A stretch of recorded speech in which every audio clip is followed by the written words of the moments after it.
இருக்கிறதுனாரு. இப்ப லண்டனுக்கு நிகழ்ச்சிக்கு போயிருந்தேன். அப்ப லண்டனுடைய பாராளுமன்ற சதுக்கம், அதற்கு முன்னாடி 9 அடி உயரத்துல மகாத்மா காந்தியினுடைய வெண்கல சிலை இருக்கு.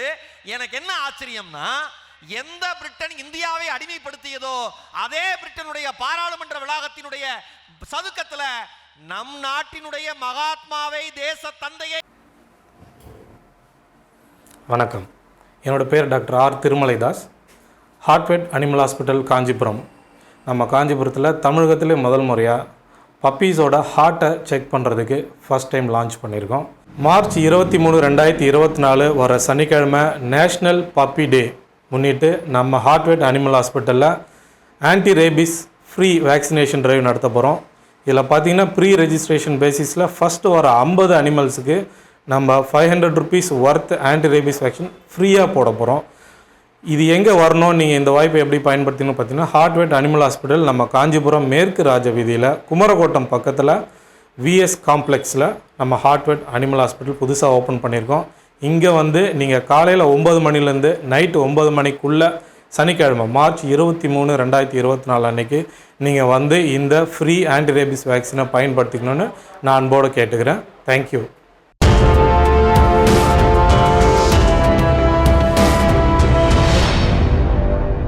ஏன்னா அந்த 2 அக்கா அடுத்தவங்களை வாழ வைக்க போய்கிட்டு இருக்கிப்ப நைட்டு 10:10க்கு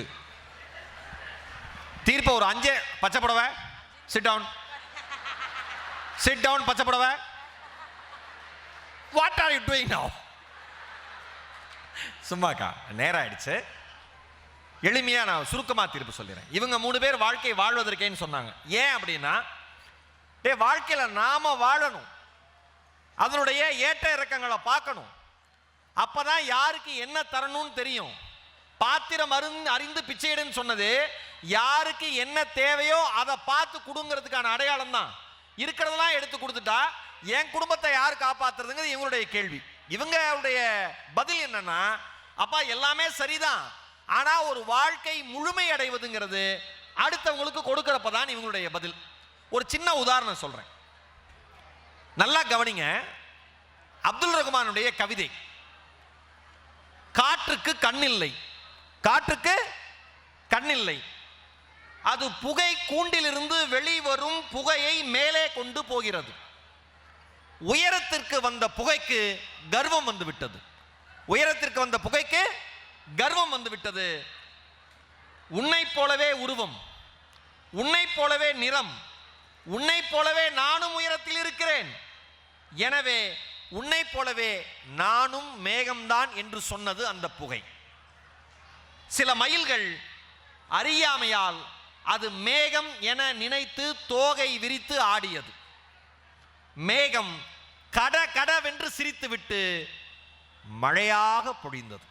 மேகம் கட கடவென்று சிரித்துவிட்டு மழையாக பொழிந்தது.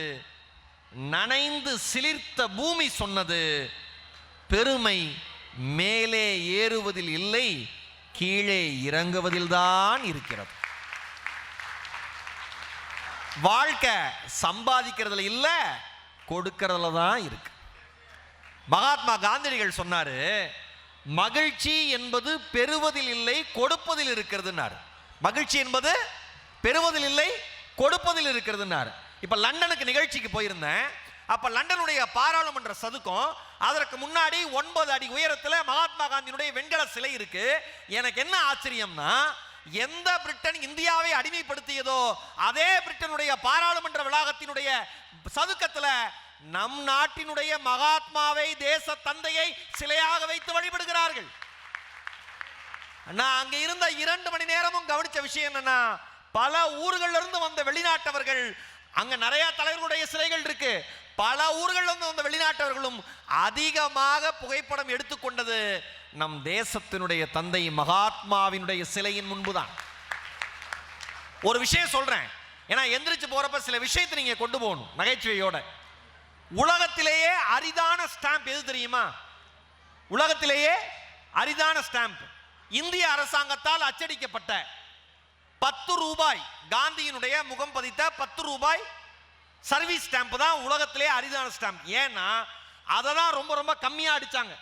மொத்தமே 100 ஸ்டாம்ப் தான் அடிச்சாங்க. மொத்தமே 100 ஸ்டாம்ப் தான். அந்த ஸ்டாம்போட விலை எவ்வளோ? 10 ரூபா தான். சில வருஷத்துக்கு முன்னாடி அதுல ஒரு ஸ்டாம்பை ஏலத்துக்கு விலைக்கு விட்டாங்க. எவ்வளவு தெரியுமா ஏலத்துக்கு போச்சு? 92 லட்சம் ரூபாய்க்கு அந்த ஸ்டாம்ப் விலை போனது. 10 ரூபா ஸ்டாம்ப் எப்படா 92 லட்சம் ரூபாய்க்கு விலைக்கு போச்சுன்னா ஒரே ஒரு காரணம், அந்த ஸ்டாம்பில் இருந்த நம் தேச தந்தை மகாத்மாவினுடைய முகம். அந்த மனுஷன் முழுக்க முழுக்க மற்றவர்களுக்காக வாழ்ந்தார்ல. நம்ம என்னோட மாவட்டம் ஈரோடு மாவட்டம் சொந்தாம்பாளையத்தில் அந்த கிராமத்தில் மகாத்மா காந்திக்குன்னு ஒரு கோயில் இருக்கு. ஆமா, 1997ஆம் வருஷம் குடமுழுக்கு பண்ணாங்க. உள்ளுக்குள்ள ஒரு பீடத்துல மகாத்மா காந்தியினுடைய உருவம், மற்றொரு பீடத்துல கஸ்தூரிபா காந்தியினுடைய உருவம். அந்த காந்தியினுடைய பாடல்களை பாடி அர்ச்சனை பண்றாங்க, கஸ்தூரிபாவோட பாடல்களை பாடி கஸ்தூரிபாக்கு அர்ச்சனை பண்றாங்க.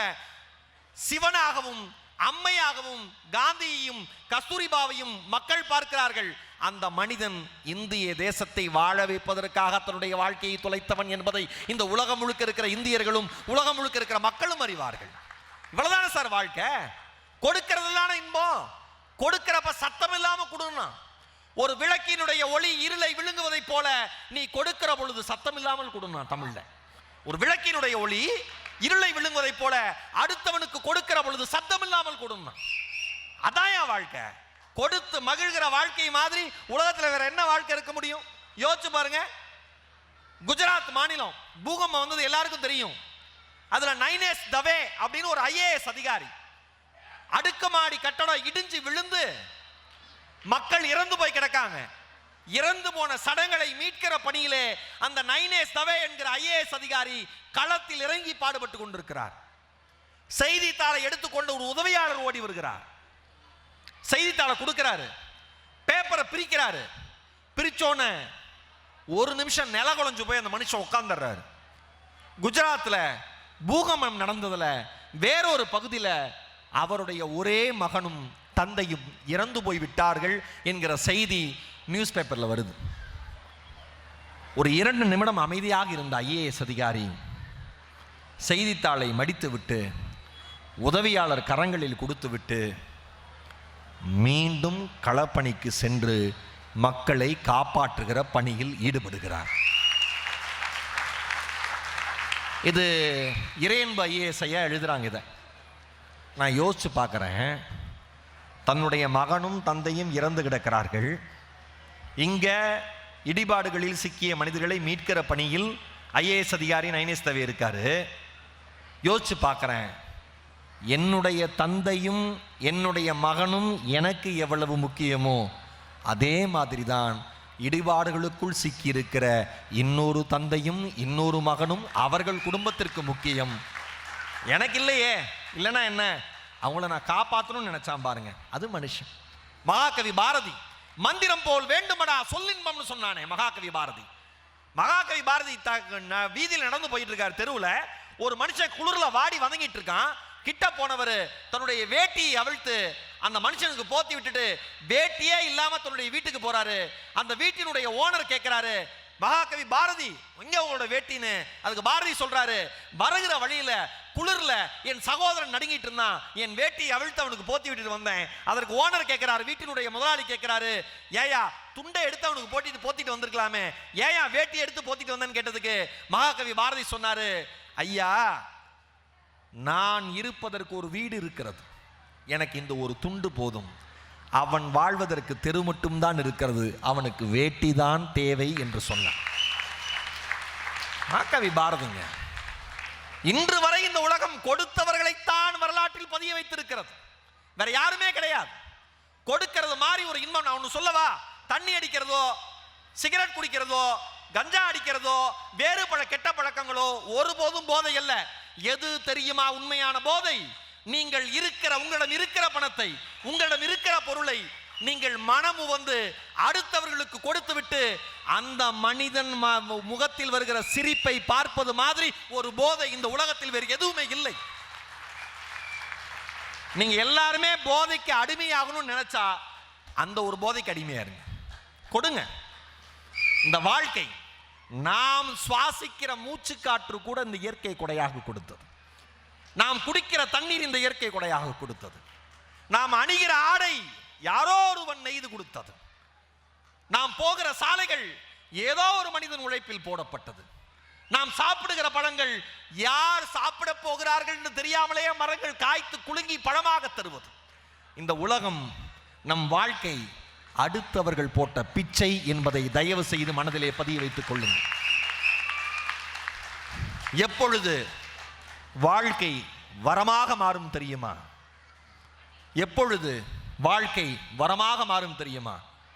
நிஷாக்கா சொன்னாரே, ஒரு கூழ் குடித்து விட்டு பணம் இல்லை என்று சொல்லுகிற பொழுது, பரவாயில்ல கண்ணு, இன்னொரு நாள் பார்த்துக்கலான்னு சொல்லுகிற ஆயாவால் இந்த உலகத்தில் மழை பொழிந்து கொண்டிருக்கிறது. வாழ்க்கை வரமாக மாறிக்கொண்டிருக்கிறது. நீங்கள் அள்ளி அள்ளி கொடுக்க வேண்டாம், நீங்கள் அள்ளி அள்ளி கொடுக்க வேண்டாம். ஆனால் கொடுக்க வேண்டும் என்கிற எண்ணத்தோடு மட்டும் வாழ்ந்து கொண்டே இருங்கள்.